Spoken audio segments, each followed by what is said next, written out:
Mund të përdorë si presion, si shantazh, tek deputet, tek individ caktum, të ndoshta edhe kanë frikë në rizgjedhjen e tyre, qoftë edhe tek subjektet politike caktume, mirë po veprimet cilat janë bo, edhe rezultatin cilën kjo ka marrë në të zgjedhje, absolutisht që nuk ka guxim merë masa për me shku prapë zgjedhje, për shkak që nuk do të arrijë këtë rezultat cilin e ka pas dhe nuk do tjetë e dobishëm për vendin në përgjithësi, sidomos ku një kryeministër dikush që ka marrë 51%,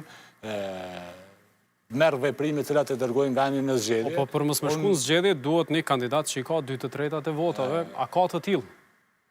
Unë besoj që në këtë pikë do duhej që të ketë diskutim në subjekteve politike rreth gjetjes një figure e cila do të kishte përfaqësim edhe dinjitos, po edhe unifikus, mirë po si opozit, menimi jam do duhej që të marrëshin gjitha paramasat që vendit të shkohet drejt zgjedhjeve edhe të ketë rikonfirmim, për shkak që nuk ka kuptim angazhimi prej opozitës me hecë rrugës cilën e ndërton pozita në këtë duhet të shkojë Kosova në zgjedhje në këtë pranverë. Mos votohet presidenti i propozuar potencialisht prej. Personalisht mendoj që zgjedhja më e mirë do të ishte që vendi të shkojë në zgjedhje për çështjen e presidentit. Besoj që edhe presidentja do të ishte pjesë e zgjedhjeve ku edhe do të ishte rrështimi i saj kudo që ajo e shef kontributin e saj dhe rrugën e saj, edhe pastaj besoj që do të kishim rezultate të tjera cilat vetë populli kish me orientu edhe zgjedhjen e presidentit. Absolutisht që ka qenë... Po thoni që edhe Vjosa Osmani duhet të i drejtohet popullit në këtë rast. Ka qenë shumë gabim caktimi i zgjedhjeve,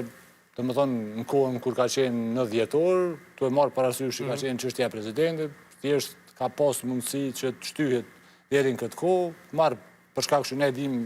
angazhimi i presidentit ka qenë edhe politik, të më thonë ajo vjen një figurë prej formatit cilën ka qenë pjesë e zgjedhjeve e shumë veprimeve politike, unë besoj që do duhej edhe në atë kohë që